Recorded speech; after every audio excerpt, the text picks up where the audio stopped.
Hey, this is just going to be short and sweet, but this just happened to me, and I wanted to talk about it before I forget because my memory is about this long lately. It's crazy. I just wanted to mention that as direct salespeople, network marketers, what have you, that sometimes we feel like if somebody asks for a sample or a catalog or an appointment or for our attention in any way or for a favor or whatever, that we feel obligated to do that, and that we feel obligated to do it immediately, to stop everything. And that is absolutely untrue. And the more that you understand that you are a professional, that you are an expert in your field, and that you should have respect for yourself and your time and your family and your business, you need to also recognize that it is okay to say no. And it is okay to vet people. And in particular, if you get a vibe that you are talking to a weirdo, or if you feel like just something isn't right, and I know you know what I'm talking about, like you get a message out of the blue, or they're asking you something weird like, can I send you a money order for more than what I owe? And something like that. And anything out of the ordinary, or they're asking for a huge order and you've never heard from them before. Those kinds of things are pretty clearly, are red flags. But what happened to me today was I got a call, and first of all, she called me by the wrong name. She called me by the company name. And I was like, well, no, this is Michelle with, this company. And she's like, yeah. That's what I meant. And she wanted a sample, and she wanted a sample of something that is from maybe two like campaigns ago, or two, like it's been discontinued 2 times. It's a lip gloss from 2 different times ago. You know what I mean? And I was like, well, that's been discontinued quite a while. So in my head, I'm thinking, this seems weird. And I said, so how did you hear, how'd you get my name? Or I don't remember exactly what I said first, but she volunteered that somebody was supposed to get together with her, and and then she started telling me different stories. Okay. One was that they didn't get together because she didn't have any money. And then it was that they didn't get together because she lost her number. And so then I said, well, if you go to such and such.com and put in the name of the city, it'll pull up the consultants in that city, and you can probably find her. Oh no, she wants it from me. She wants samples and a catalog. And then she said, well, could you just send me the full size and I'll pay you later?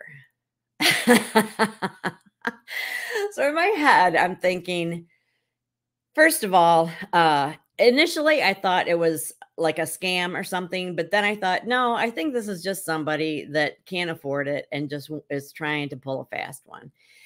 I could have easily just said bye-bye, but I basically asked her a few more questions. I got her name and address, and I kept referring back, like, are you sure you don't want to go back to this person in this town?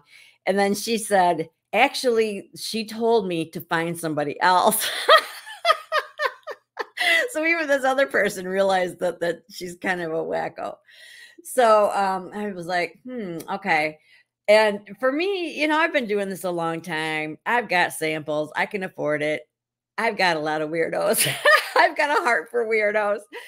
I don't mind sending her a catalog and a sample, knowing that I will probably not get anything out of it.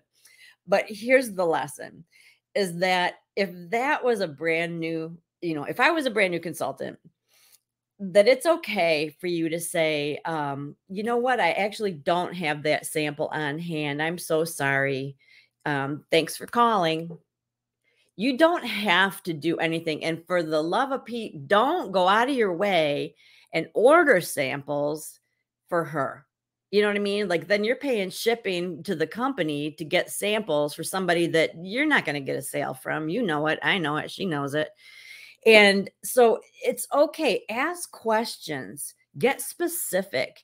If you think something's off, something's probably off.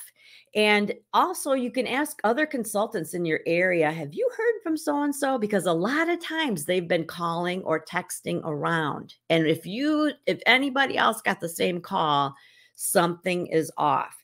So there are people that are trying to, scam you. Sometimes people are just trying to get you to say or do something that is slightly wrong or so for example, if I would have said, yes, I can definitely get you that, she could then turn around and put on some kind of hate website. Well, this consultant said that she could get me the sample, and I know for a fact that she can't because that hasn't been available since 2010. You know what I mean? So it's like, as sad as it is, there are people that just have ill intentions. And if something inside you is feeling like alert, alert, then you have every right in the world to just say, you know what? I am unable to help you. Thank you for your call. Click. All right. Delete the text, ignore the email, whatever. You don't owe anybody anything. And as long as you say it with dignity and respect, that you don't have a bad tone, that you're not saying anything that is incorrect, that you're not saying anything that can come back, that they can say, well, she said this, she promised this, you're just stating a fact that I cannot help you. Okay. So just keep that in mind, that you don't owe anybody anything, that if your safety or your financial security is ever at risk, even if possibly, that just walk away. It's not worth it.